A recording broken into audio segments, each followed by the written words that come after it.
Welcome out to another episode of It's All Been Truck Before. This is another season premiere. Yeah, we're getting back into DS9. This is The Search, Part 1, Episode 1 of this season. Hey, something that is not Part 1, Episode 1. Hey, the Mothership. It's All Been Done Radio Hour. They're doing another musical. Yep, it's a Universe Journey musical. So it's tied into us. And it's Universe Journey Search for Home. And it's their third full-length Universe Journey. So I know we don't need to do the math for you. There's 11 songs, 2 hours. Check it out. January 11th, Boxland. Get your tickets on there. You got a couple days. Get out there. Go now. It's nice and warm in Boxland, so you will stay warm. We're going to keep you warmed up. We're talking DS9 season premiere, Search Part 1, and It's All Been Trucked Before. Welcome out to another episode of It's All Been Trucked Before. Your regular hosts are here. This is Steven. What did I miss? That's Keith. Jimmy-Jerome is here. And we are here to talk about The Search Part 1. First impressions of Part 1. I guess my first impression was it was exciting to start jumping into what, I mean, it felt like they're starting to follow up on the things we wanted to know, or at least that I wanted to know. I probably should be speaking for you, although I do recall both of you making comments that were similar about that. Yeah, eager to get into the Dominion storyline, see what was going on with that, and the general sense of ramping up the action segment of the series. Yeah, it's good to get into this stuff. It was interesting that it felt like obviously it was clearly the beginning of a new season, but still carrying forward a bunch of stuff from the previous season. Some new looks, the same threat, but on a bigger level. Some good surprises. And as I talk, I'm experiencing the same thing Keith was saying of like, well, when did this and that happen? But I know a lot of what happened here, and my notes will tell me. But no, I thought it was really good. And of course, I was like, well, am I going to be let down by part 2? Well, we'll see next week. But I like this a lot. I'll just say that. Sure. Good to know. Yeah, I got really excited by Part 1. I was like, this is the DS9 I've been waiting for. I felt like, I mean, the main thing I wrote about is the quality of the character of Cisco has notably leveled up, and with it, the show. Yep. Like, Cisco suddenly got more complex, more in charge. Not that he wasn't interesting before, but I felt like in the first 2 seasons, he would frequently get overshadowed by Kira. And I did not feel like that at all in this episode. As much as I love Kira, Cisco's plot was far more interesting to me in these two, but especially in this first one.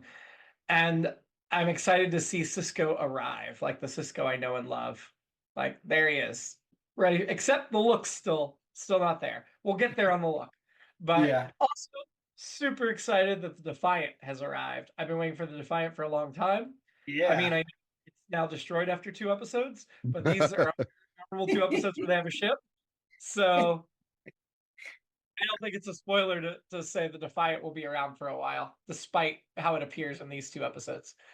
I really don't. It's a cool ship.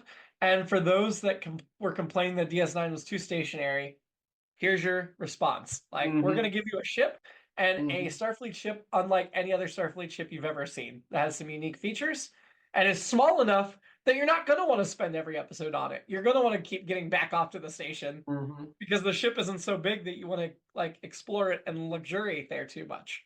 I loved its backstory and everything about it. I thought it made sense and creates the kind of excitement and situation you're talking about there. And I think that's part of what, not again, I've enjoyed Cisco already, but maybe him being in that captain's chair, I don't know. I think being in the captain's chair changes everybody, but he's still not a captain. That's true. This is true, but it felt like it, and so yeah, I thought the Defiant was very cool, and it will be very cool. I should say. I should not speak in past tense. It sounded familiar, and I couldn't place why I'd heard it before. Defiant, or like the references to the ship. There was a USS Defiant in a TOS episode.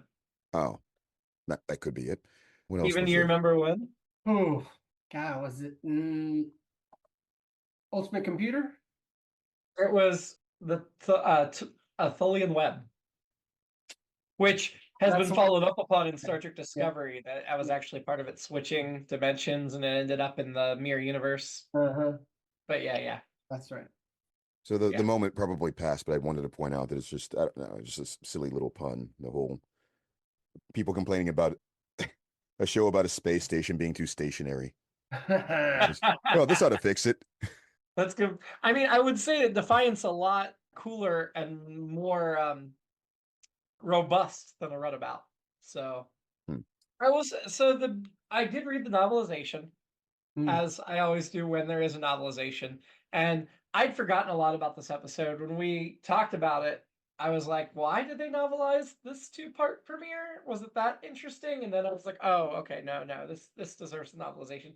Diane Carey, one of the best Trek authors of the 80s and 90s, did the novelization. There is an alternate opening in the book that takes place before the episode open, and that is you actually see Kira and O'Brien in one of the simulations. They mentioned at the very beginning of the episode that they've been running simulations and they keep failing.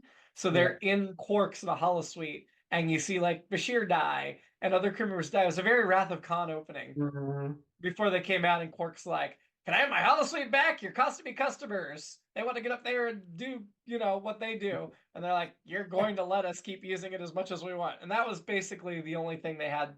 The book has a few notable things. I think part 2, I want to talk about something that's different. But for the most part, the book is a pretty faithful adaptation. I enjoy that extra opening scene, but can see, just for budgetary reasons, why they might not film it and include it. Makes sense. Instead of showing that kind of opening, we got like a really long previously on, like almost 2 minutes long. Yeah. And now the continuation. Yeah, they did not say the conclusion, if you noticed. I know they said this is a part 1 and part 2, but it was really part 2 and part 3, right? Because this really banks on last year's finale. Yeah. Very much heavily. So. Yep. Yeah. We're introduced to Defiant pretty early on. Great introduction, I think. Cisco showing up cloaked with inside their shield perimeter. What a neat little thing. They mentioned that it was the first ever Starfleet warship. And I know some people get upset that DS9 went there and did a war. Like, why would you need a warship? And other Star Treks, it's been exploration and peace. But the explanation about, like, we were making it for the Borg. And then I guess Hugh and individualism decided they didn't need it anymore. So they scrapped it. But good thing they had something like that. What would a Starfleet need with a warship? We're introduced to 2 new crew people right here at the start. We've got Tarul, played by Martha Hackett. She is the Romulan representative that comes on board because, surprise, Defiant has a Romulan cloaking device that Starfleet's not allowed to operate, so they have to have her on board to operate it. Hey, I loved all that. Romulan's cloaking device, how does it work? What are some of the quirks of a cloaking device? I loved all that. So I'm gonna get a peek at limitations, things they weren't gonna tell Starfleet until it was relevant. Yeah. My biggest regret with Tarul, and Martha Hackett is best known for Star Trek Voyager. She does a 13-episode arc as a major recurring character on Star Trek Voyager in the first 2 seasons. It's a really good character. I'm excited to see her in that. That's what I know her best for. Also, according to IMDb, The Bye Bye Man, which is a 2017 film, Kiss Kiss Bang Bang from 2005, and Alexander and the Terrible, Horrible, No Good, Very Bad Day from 2014. She only has 50 IMDb credits, not a lot, and I think it's extremely unfortunate and not at all obvious from this 2-parter, but she's only in this 2-parter. She will not be back after this. And I think that's kind of a crying shame because, while we didn't get to know her very well, and I'm glad they're going to use her for Voyager, starting like later this very year, because they're going to film Voyager Season 1. Voyager Season 1's probably about to film, or, maybe already is filming at this point. And she's in Voyager Season 1. So, like, yes, the actress had other commitments there, but kind of want them to keep a Romulan crew person on the Defiant, and they don't. They just are like, yep, treaty says we can run it now. We don't need a Romulan on the bridge. And I'm like, come on. Yeah, I enjoyed her a lot. I mean, I know that's not a surprise. There was a Romulan, there was a woman, and I dug it. But yeah, I liked her character. She's, we got very balanced Terran here. There's a lot of battles, and we're talking cloaking device and all that. So, but I'm mushing things. But yeah, I really liked her role, so I'm bummed to hear that she will not be back. No, this was it. The other new crew person is Lieutenant Commander Michael Eddington, the new security chief for Deep Space Nine and the Defiant. meaning Odo, I guess, is kind of demoted. He's now just the mall cop on the promenade. I mean, he's not demoted as the main character, but he's demoted Right. in status on the station, Right. which sucks. Like immediately you hate Eddington, and yet there's so little of him, it's hard to hate him. Mm-hmm. Ken Marshall plays Eddington. He has even fewer credits than Martha Hackett, only 24. He's best known for this role, the movie Kroll from 1983, and then guest spots in Quantum Leap, just one episode, and Over My Dead Body, just one episode. Did 2 episodes of Silk Stockings. He will be on, I'm not going to give you an exact number for spoiler reasons, but he will be on many episodes in multiple seasons of Deep Space Nine. So he's not going to join the cast as a main character. He's not going to be there every week, but he's going to be around for more than just this season on a reoccurring basis as the new security chief, which it kind of feels weird that they would have a new security chief and then you don't see him that often, but he'll reoccur for the next multiple seasons. Was anybody else super bummed that Odo is essentially demoted? I felt like he was overreacting, honestly, but maybe I didn't really fully understand the scope of what was happening there, or it didn't seem to come across as much of a slight as they were making it out to be. And I think I sorry, Keith, I'm cutting you off, but to agree with you, Yeah. but I felt the same way. I thought like, well, he's not Starfleet, right? Isn't that what he's always saying? He's like, Bajoran militia, like Kira. Yeah. So it's like, all right, well, that makes sense. They want their own guy there, kind of, but and Kira freaks out, which I didn't necessarily care for, but I like. But it turns into a great scene with her and Sisko. I really love that scene. Mhm. It turns into a good conversation. It starts up here like I think she's overreacting, but it gets to a good conversation to me. But yeah, I'm with you, Keith. I see, Jimmy. I thought you just hadn't told us this was going to happen, and obviously you didn't know it was going to happen, but I thought you kind of hinted towards it in the sense of like, in my mind, it's like, well, yeah, he's not Starfleet. It's just a matter of time before they're like, yeah, we want our own guy here, and then, so, yeah. It makes sense from that perspective. And if he just came on as security chief of the Defiant, I think it would be more swallowable. But it's very clear that Odo can manage the promenade and the aliens to visit, but all Starfleet matters. He's now reporting to Eddington. And that sucks to me. Like, maybe I'm overreacting, I guess. Or maybe it's just knowledge of other things. I don't know. I don't think it changes Odo's role in the show that much, but I could absolutely see why it devastates him and why he doesn't feel trusted. Although his line about like, well, if you just let me do my job the way I want to do it, and they're like, yeah, that's part of the problem. It's Starfleet's position. I do love that Sisko defends him as much as Kira does. And that Sisko says like he fought for him and he's been fighting for him for 2 years. But to me, I was also getting vibes of Toby in the West Wing. I don't know how super familiar with West Wing you guys are. But eventually, like Toby is always clashing with the administration, and whenever things aren't going the way he wants it to, he's like, but this is the way it should be. Oh, you guys are just stupid. And eventually that ends up getting him ousted from the West Wing. It takes many seasons, but it happens. And it's just like, yeah, it's the same kind of thing here. Is like, you just keep rushing up against Starfleet and not willing to do what they want to do. They're administering the station, they're going to replace you. Just sucks. Because we love Odo. At least I shouldn't speak for you. I love Odo. I love Rene Auberjonois and his performance, and it really is a bummer that all of a sudden he's edged out. Or it's a demotion. It really is a demotion, and he feels that. I think the issue is that I started to understand it more when I realized it was setting something up, but it was going to come a lot later in the whole two-part story. But for now, it felt. I think it was more, I guess it ended up being like a tell not show sort of thing. Now I understand why they were doing it, but at the time it felt a little too heavy-handed or something, for lack of a better term, forced, like a forced conflict. But as far as Sisko goes, I liked as you were saying, he was fighting for him, but at the same time he was almost making making their point when he was like, oh, wait a minute, the whole. Part of the problem is you wouldn't do things this way, and Sisko having to admit, well, I'm not really crazy about him not following the chain of command either in certain instances, but wow. This is one of the, like I said, I've only got like 4 or 5 notes from the novel for each part, but one of them is that there's some stuff here about Kira worrying about Bajor and its resistance to the United Federation of Planets, because it does feel like Starfleet's kind of moving into a new phase, and she worries like, hey, if you go to war, are you just gonna ignore the Bajor? Is it just gonna easily become a casualty? Mhm. And I love that for a lot of reasons. It's more relevant in part 2, as we'll talk about. But what I like about it is that we've just set up the Maquis. And if they cede Bajor to the Dominion It or was a make some setup. sort of deal that threatens Bajor, that is exactly where the Maquis are. And again, we're going to talk about this more in part 2. I really want to save part of that. But I think it makes the Maquis a lot more sympathetic based on this plot line.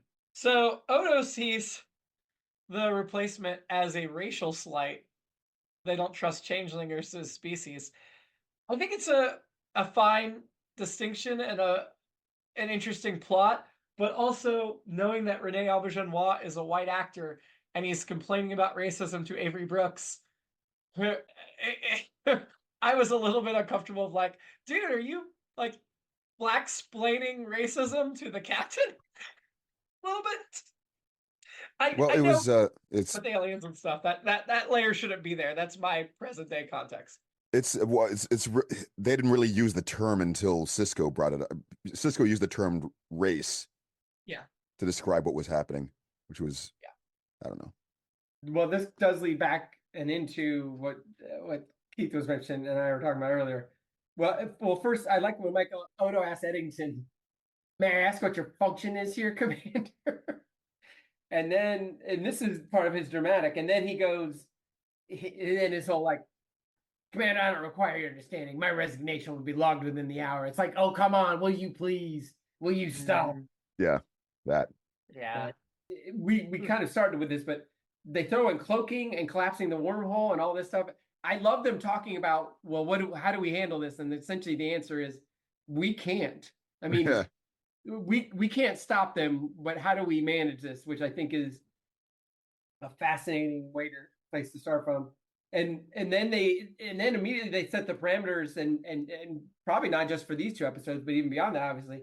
But we've got this ship that's designed for this thing. We're gonna go search for our enemies, and this is our plan, and da da da. And it's like, all right, you just started a movie, and obviously as well. But they're like, you know what? This is our focus right now, and I don't know. I don't know what happens in week 3 of this season, but I don't mind exposition that's natural and organic, and it's just like, I'll refer to as like Escape from New York. We got to get the president out. You got 24 hours. If you do anything different, if you don't get out in 24 hours, these capsules in your neck are going to explode and kill you. And if you do anything other than that, they're also going to explode and kill you. It's like, all right, we know what the parameters. Go. Yeah, I mean, it's Jack Bauer 24, same kind of thing. But anyway, I thought that was great. I mean, how often do I bag on Data or somebody being like, or whoever, Captain's Log, like, exposition. Well, exposition. This is perfect. This is just like, here's the deal. Go. And that was fantastic. It was very, and actually somebody noted that, and I mean, Ronald D. Moore has been around for a while, but they said this is kind of where he starts to take over. I don't know. Maybe, I don't know if they were right or not. But I mean, Ira Stephen Burr stays with the show, I'm pretty sure, through the end. But Ron D. Moore is certainly probably getting a stronger voice at this point in the series. Yeah. Because Next Gen's over, so Ron D. Moore at this point is fully transferred to Deep Space He's probably Nine. come on. Okay, that makes sense. Yeah. Yeah, I think he worked on DS9 earlier, but not very much because he was more of a he and Brad and Braga wrote not just the series finale, but the first Next Gen film. And then they will write the second Next Gen film as well. So he's not done with the Next Gen. But yeah, he goes to DS9 and Brandon Braga goes to Voyager. So the dynamic duo that finished out TNG and wrote the first 2 films split at this point. And they have very different career trajectories after this. I don't think they ever partner again after those first 2 films. I personally think Ron D. Moore's a lot better. Yeah. But Brandon Braga certainly stayed with Star Trek a lot longer. Brandon Braga's post-Trek credits are mostly failed sci-fi shows that air on network TV for 13 episodes and go away. Whereas Ron D. Moore created the new Battlestar Galactica reboot, Outlander, all kinds of things. I probably shouldn't say new Battlestar Galactica at this point because I know they're about to reboot it again, or working on a reboot that may or may not happen again. But the early 2000s Battlestar Galactica, which That's I'm what I about need to to rewatch myself. I need to move up in my queue is Battlestar Galactica. What is? Oh Do you my guys God. know what the new one? The last one is the Battlestar Galactica. What's I mean, I've streaming? never watched the old one, and I still want to. But Oh. yes, the 2004 to 2008 or whatever, that is Yeah. the Battlestar Galactica in my I mind. gotta find that. Yeah, I did see the original, and effects wise, it was great, but it just didn't catch on. Yeah. If I had time for another podcast, Steven, because I'm about to rewatch it, and if you're moving it up, we could do it, but I don't have time for another podcast. I that's one I need to move up in my queue because, yeah. There's a great scene with Jake and Ben Sisko where he has come to think of Deep Space Nine as home. And it's definitely very meta. Like, we're supposed to think of it as home now. It's very subtle. But he moves his ancient African art collection, which is a really nice character development moment for him because we're going to actually get into a lot more of the history of racism on Earth through Benjamin Sisko. There's some episodes that deal pretty directly with it. And I think that is our first hint that, and I also think this is something Avery Brooks is deeply passionate about. So it's letting him take more control over the character, which on every level I think was a good idea. So I like that. Although I am like, why are you bringing these priceless artifacts into a war zone? That seems like a really bad idea. But Jake saying like Deep Space Nine's his home as of last Thursday when you checked out these artifacts. So like, okay. Yeah. It was a good moment. That's another, I just kept writing down. I felt like I just kept writing down, this is a good scene. This is a good scene. This is a good scene. But this was a good scene. And I mean, I feel like I always enjoyed the Cisco's scenes, but this one was really good.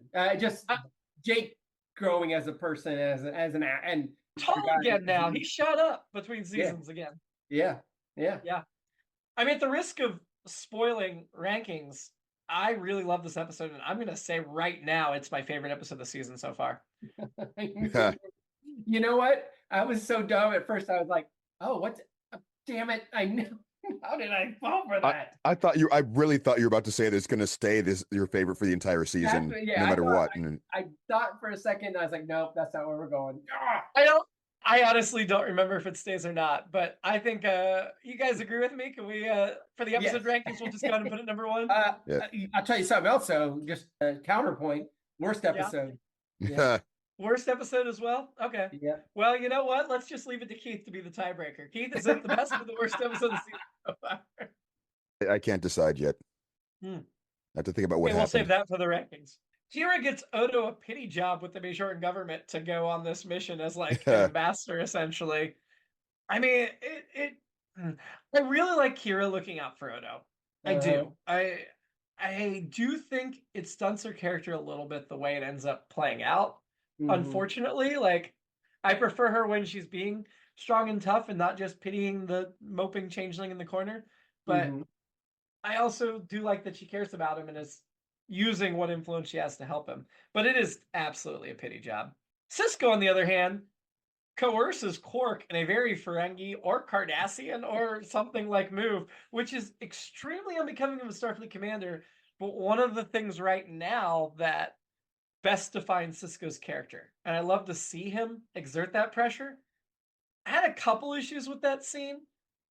Not Quark saying, Rom only has a son, I have a business. That was beautiful. Yeah. That was a beautiful line.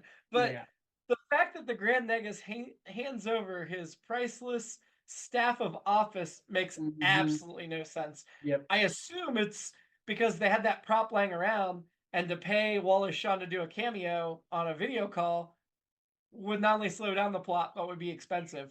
So they used the staff as a stand-in, but I think you could have done it without the staff. I know the staff makes an impact. It just doesn't make sense that Sisko would actually have the staff. A seal or something. FedEx it back priority mail. It doesn't make sense. I think that sort of characterizes what you were saying about Kira as well. There's just this sort of that's what I was thinking when you said it. There's a sense of, well, we have these moving pieces we need to put places. We need this. Let's put this entity in this slot to do this, and let's get here. Fine, I mean, it's everything worked out the way it needed to, but it did forcing a few pieces into holes where they might not belong, I guess. mean, I totally was fine with Cisco pressuring Quark, even Yes. though it's very un-Starfleet. No, I'm talking about I just think the cane, just little things like Kane that, was ridiculous. The and Kane just bumped me. right. And as you were saying about Kira later feeling a little stunted, that Yeah. that they Yeah. needed someone to fill the role of doing this to put Odo in this other position and move him onto the board here, that kind of thing. So Also, really did not like Dax's hair in these 2 episodes. Huh. While we're on fashion for a second, I thought Quark's quote.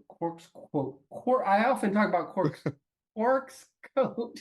I thought you were really trying to say Quark's quote. Cool Q Quark's coat.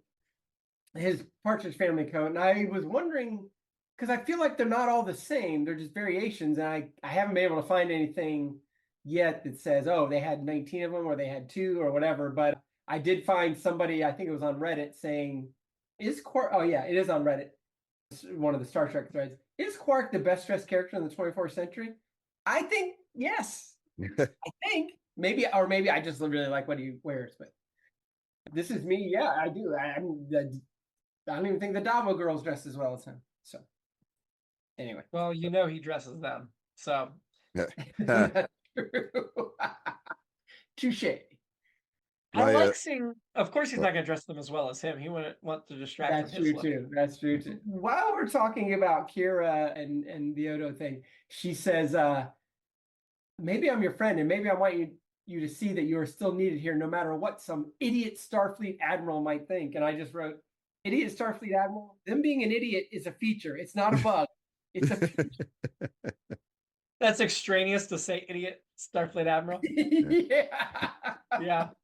And especially once we find out who it is. Well, I don't know if that's true, but we'll get to that part too. We'll get to that part too, but yeah. Yep. We'll get into that. Like Cisco being so passionate about Bajor when before he seemed very lukewarm and not very comfortable with his role with their people.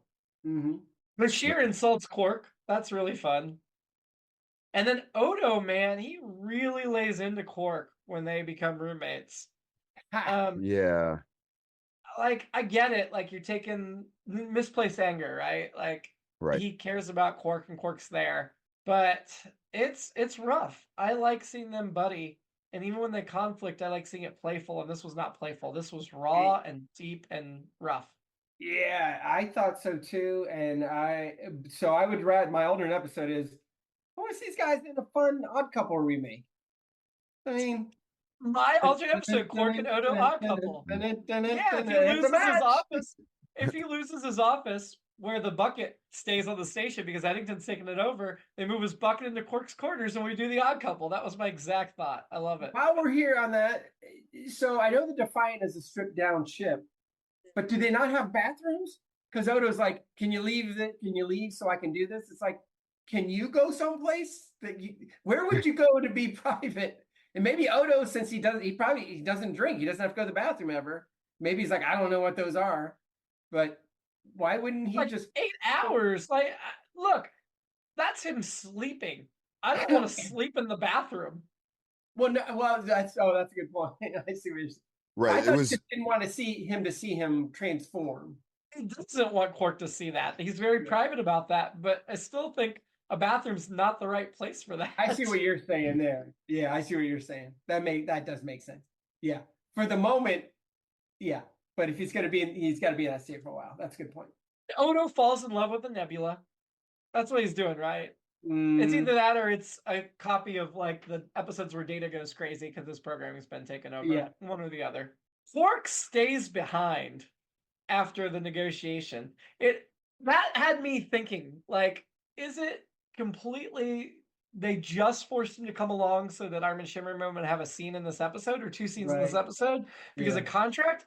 And yet, logically, it makes sense they bring him. It also makes sense that he would not stick around. In the book, it's a little more explicit of like, look, you guys are probably going to go get killed, so I'm getting off the ship as soon as I fulfill the minimum requirements of what you wanted me to come for. Yeah, it makes sense, but it does feel odd to bring him on the mission and then almost immediately eject him from the mission.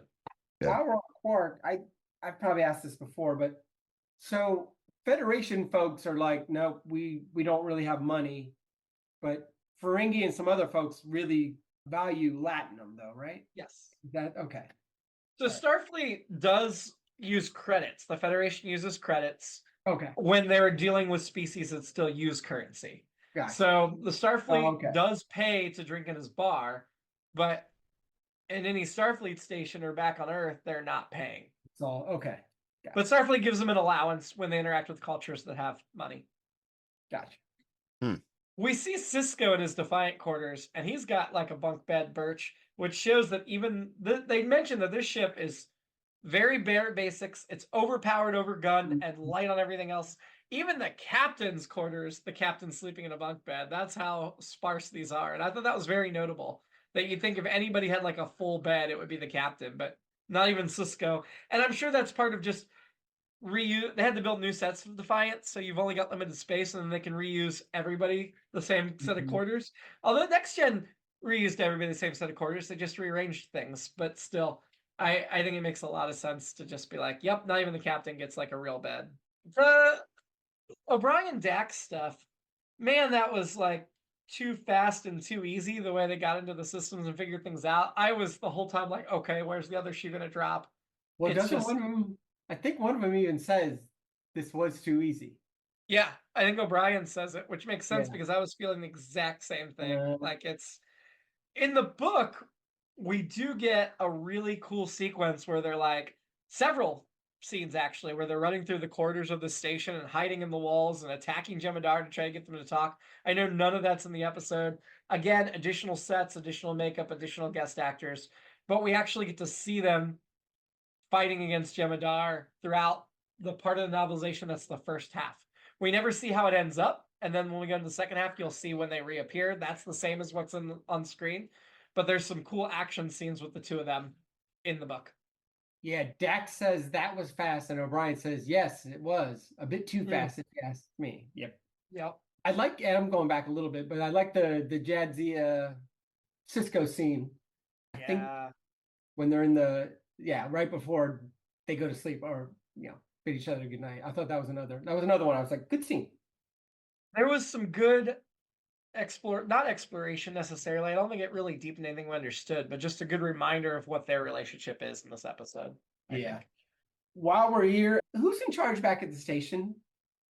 They took the whole cast with them. So I assume Eddington. Eddington will be the ranking. Oh, you beat me to it. I was about to say Rom. Eddington and Rom. It's definitely not Rom. Rom's in charge at the bar, but Nog. Spoilers. No, it's definitely Eddington. He'd be the ranking. That makes sense. Sisko calls Odo up to the bridge to do a job, and he ignores it because he's still lusting after the nebula that he fell in love with. So, if you are throwing yourself a pity party, but then you did accept the olive branch to come on this mission, it does feel odd to then ignore your duties and hide in your quarters. I get on a level why he's doing what he's doing, but it's also like, come on, Odo. It is very much, he was very much, to keep it what Keith and I were saying, it is very much like, come on, man, we're going out. I don't want to go out. Come on, man. You know what? I'll pay your way in. All right, I'll come. Except he didn't say, all right, I'll come. Like no, he did then. And then once he gets there, he goes to the corner and doesn't want to interact. Why did you even come? Well, you said I was invited. Good point. Perfect. During the fight, the Defiance fight with the Jem'Hadar, Bashir takes the pilot controls. I was like, why are you letting him with the pilot controls? Surely there's somebody else you can put. But he actually does a decent job. Still, I was like, come on. Anybody else? Like Sisko himself should be. I guess Sisko took weapons, but still. So, and I was confused there. Was there just a random helmsman killed that we didn't get to meet? That was disappointing. But I think Kira was doing helm. Okay. But then she went down to find Odo. Yeah. And again, we talked about action right at the top. I enjoyed all of that battle stuff for the most part. It was kind of shaky handheld camera kind of stuff, but which would bother me other times. But in this instance, I thought it fit the scene. We'll say Dax becomes the go-to pilot for the Defiant, which is really interesting because the Defiant appears in one of the films, and Terry Farrell begged the production to let her fly the Defiant in the film because she's like, that's my seat, I'm the pilot, and they wouldn't let her. They didn't want to pay her. They paid an extra instead. And she was like, I'll be an extra. You don't have to give me any lines, but I should be at the pilot controls, and they don't let her in the film. It's a next-gen film, so that's why they're like, let's not. But it's like, come on, you got the Defiant. You can't let Terry Farrell just sit there. She said you could pay her as an extra, and you're not going to let her just sit there. It's frustrating. I thought we were going to get into some Starship porn, and I kind of like that they didn't do that. Like, the buildup was all that, like, well, I'm sitting, Cisco's in the seat, and everybody's goes to their station, and then they're just like, all right, let's go. And they're boom, right into action. So I like the not really a bait and switch, but kind of the changing expectations. Our expectation is, oh, this is going to be Starship porn. And they're like, nope, we got a battle to fight. We're out of here. So I like that. So when the Jem'Hadar beam over and invade on the ship, the first I did not remember the twist coming in part 2, but the first thing that raised my hackles of there's something else going on here is the fact that all the Jem'Hadar were armed and then immediately put the weapons up and hit with them instead of firing. And I was like, oh, they're not killing them for a reason. That's really suspicious. That's a good point. If they wanted to kill them, they just kill them. They don't need to board, or if they were going to board to steal the ship, they just kill them. That's an excellent point. It went right past me. Except they do fire on Kira, and that does happen in the book. But in the book, those scenes are from Odo's perspective, so we actually get a lot more of him fighting the Jem'Hadar and his shuttle escape, and then like a space fight where he's flying the shuttle and the Jem'Hadars are firing at him, and he's trying to escape. And the shuttle escape is a lot more elaborate in the book. That's my last note on the book. But that would be a really cool scene. But I get why you would not have that in the episode for budgetary reasons primarily. I did want a little bit more, not to get ahead of ourselves about part 2, but I guess it's by the end of part 1, I wanted some Jem'Hadar to like recognize Odo and be like, oh, okay, we're not going to hurt you. We're not going to fire on you. I feel like that should have happened, although that would have given away the game. And I think they just didn't want to give away the game. In my opinion, they just shouldn't have had Jem'Hadar down on the deck with Odo and Kira. They should have just been able to escape while the Jem'Hadar fought the bridge. But then you couldn't have Kira injured, and she wouldn't have come willingly. So I guess that's the whole logic reason. I did like, while the book was very different from Odo's perspective, all the fighting during the escape, I did really like the television show's choice, and I guess this would probably be the director, Kim Friedman, who we talked about before, to stay on Kira's face as she went unconscious, and then stay on her as she wakes back up in the shuttle. Like, that was a really cool transition. That was good for her character. Also, this is the first time we've ever seen a shuttle in DS9. We usually get the runabouts. But this is a shuttle. And it is a slightly different design than the next-gen shuttles. But my guess is they already just, like, took a next-gen shuttle from the set across the hall and upgraded it a bit or something. I don't know. The Defiant's dead in space, Odo tells Kira when she wakes up, which I guess implies that Defiant's done. It was a one-episode ship. I'm glad it's not, but at the same time, I was able to separate myself enough to buy that, like, had I been watching this for the first time without foreknowledge, like, oh, God, they just got a ship and it's gone. That would have been cool. Would have been cool. On that subject, it's just I don't remember seeing this pair of episodes at all ever. Oh. And I know I've seen a fair amount of episodes after this, or probably even in the next season even. So it's really weird that just this whole thing just went right by me at the time. From a behind the scenes perspective, if you've made the budget to build a bridge and a crew quarters and a hallway, I think the Defiant's in more than one episode. But if they were just going to have it for one episode, they would have just redressed next-gen sets, and they very clearly didn't do that. That's my only argument of why you might not think Defiant was actually dead when they say it. Because that's a lot of set build for a one-episode thing. Well, but you would also have to know that it was a built set rather than, I don't know. I mean, don't they sometimes? Well, they have to sometimes show like other starships, other ships from other aliens, etc. So they do, but it's almost always just a redressed existing setting. You can tell that, like the alien bridges almost all look the same. Any Starfleet bridge you're on is just the bridge from the original series films redressed. You can tell that, like it's so obvious. So that's where I'm like, Defiant is a very different looking bridge. We don't get a lot of look at it, but it's very different. And that's where I'm like, okay, if this was a 1-episode ship, you just would have redressed the movie bridge again. Maybe that wealthy benefactor.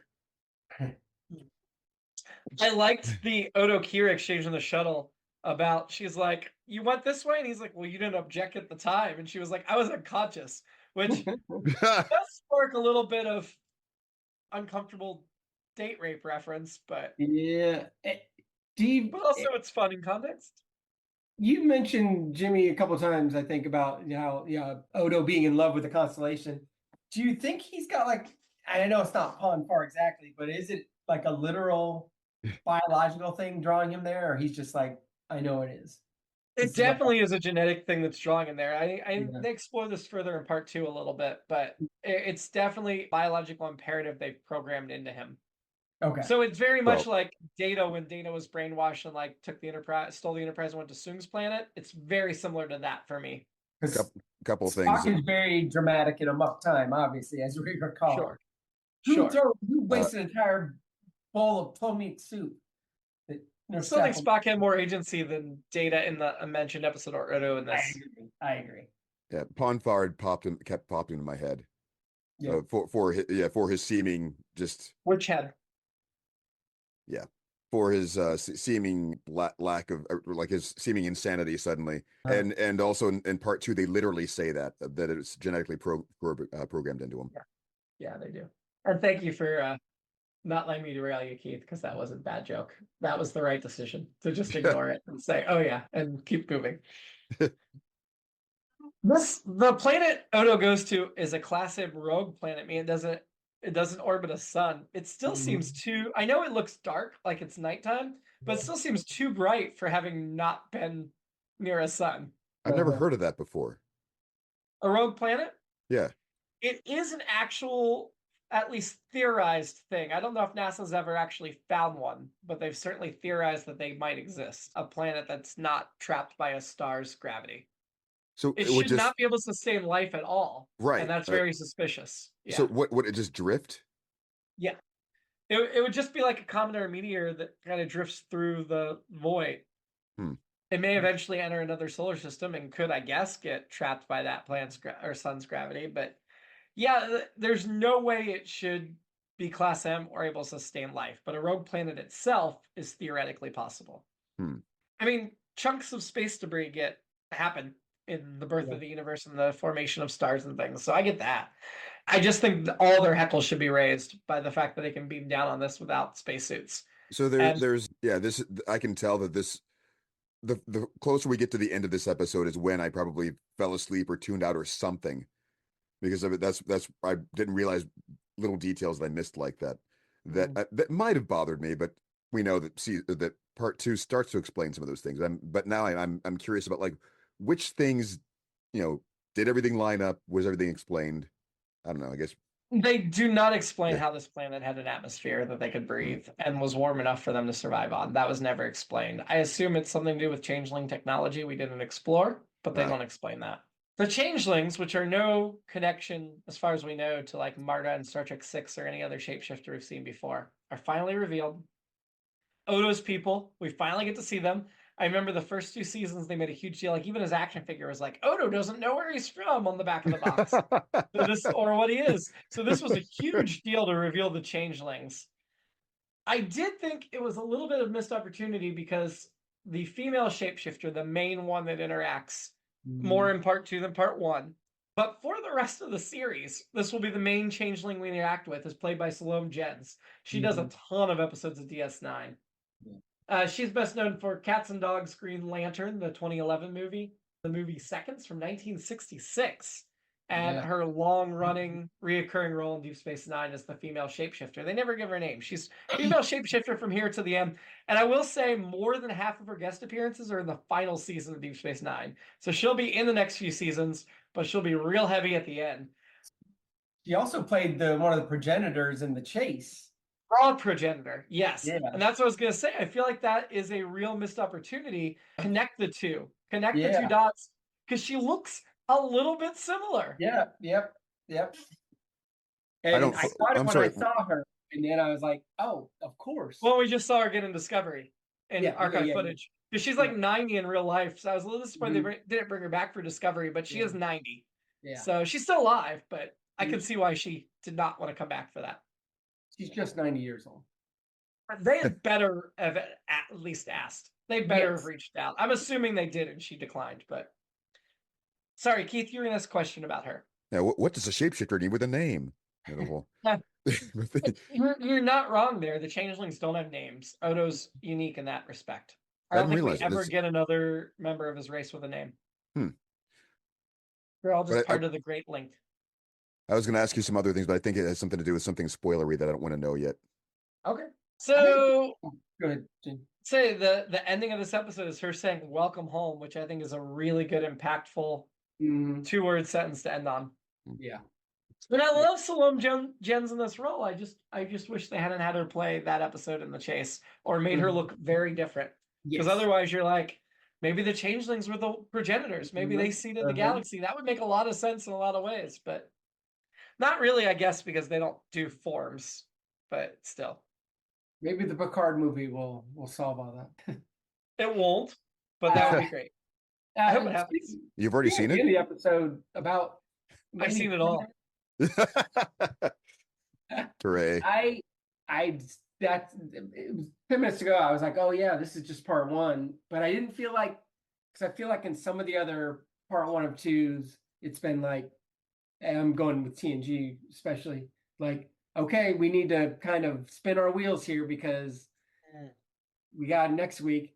I didn't feel that here, and I just felt like it felt more like the experience of some plays where it's like, okay, they knew it was too long and needed an intermission. They just had to figure out where that was going to be, and they found a good spot and a great line to close on. So yeah, I think this is a good spot. But I think if anything, they sold this story short with the limitations of the 44-minute running time. We'll talk about that in a second. The second episode feels a lot more rushed to me, and we'll talk about that next week. I agree with that, even though... Yeah, and not that every episode of DS9 from here on out is about the Dominion stuff, but that is the main point of the series going forward, and this is really the start. So, yeah. I hope you like this, because this is what you're in for the next 5 years. It's what Steven said put something funny in my head. Just the idea of, excuse me, welcome home, lights up, audience is like looking at their programs confused. Wait, is this it? Or oh no, wait, there's an intermission. I guess they just walked off the stage and didn't say anything. I guess they want us to go get concessions. Just like... Nice. I have just a few other notes. This is going back, but I liked Sisko had a busy trip to Earth. He was getting there for weeks, client, and then he stopped and hung out with somebody else and to arrange stuff. So something that did not become clear in canon on screen, but in the novels, his backstory is the time he spent between abandoning the Saratoga, where his wife died, and going out to Deep Space Nine. He actually spent working on the development of the Defiant. So that is the non-canon explanation of those several years of Sisko's life we're missing, which would make a lot of sense that he would help them design a weapon against the Borg. But he got a lot more done on his Earth trip than Keiko does on all of her Earth trips for her grandmother, or no, her mother's. It was her grandmother's. It was her grandmother's birth. It was her grandma. Okay, all right. I'm sorry. Did they say something about him working in construction at some point during his Sisko working in construction during that unexplained gap, or that unexplored gap? I feel like in canon, never said in canon, but it's definitely the extended beyond canon of like books and stuff. That's what he was working on.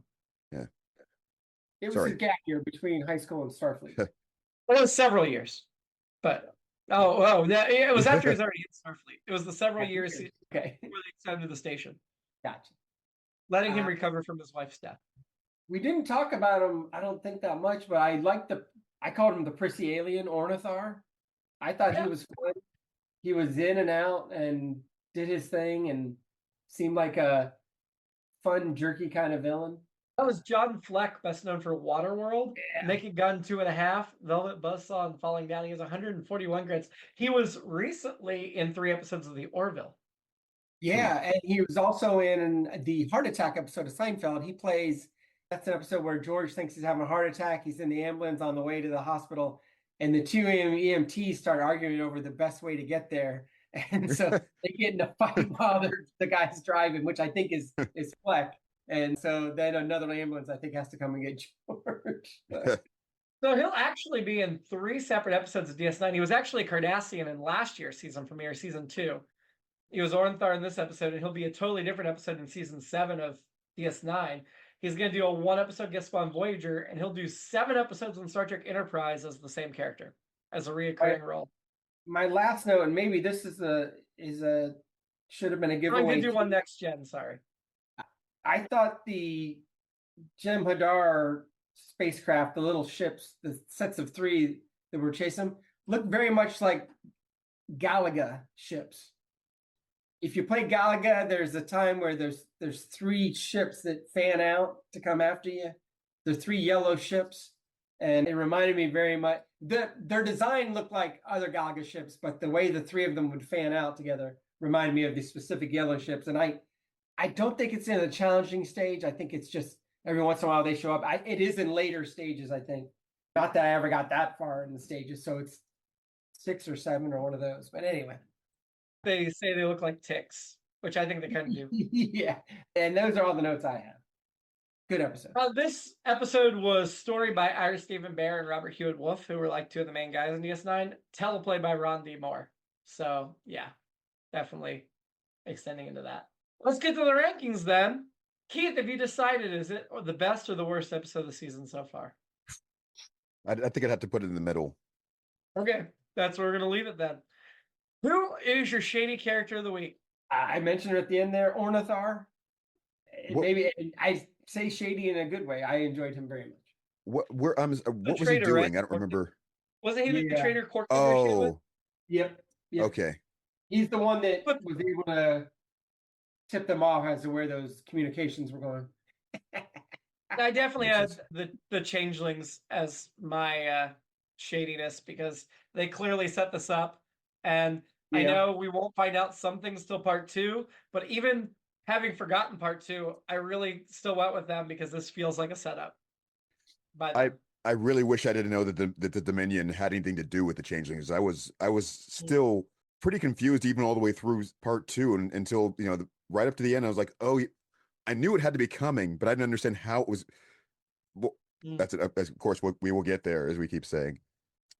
That's a good point, Keith. Because they don't establish in part 1 that the changelings are part of the Dominion, me saying the changelings were my shady is me betraying foreknowledge.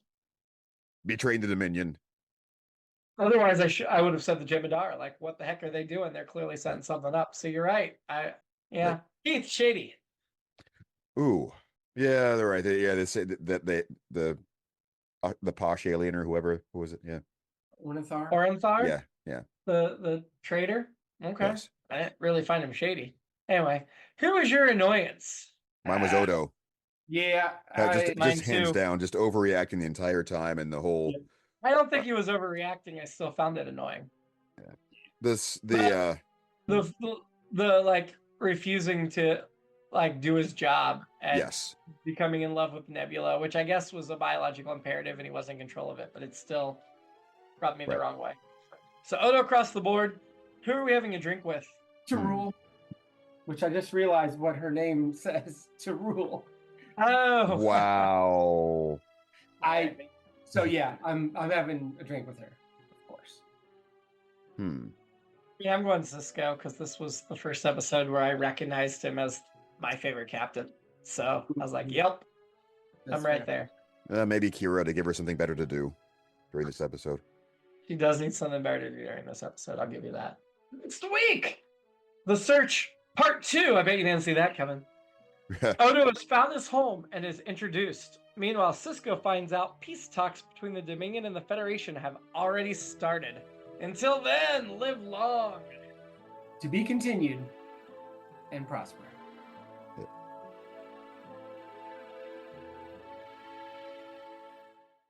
It's All Been Done presents Who's Got the Time?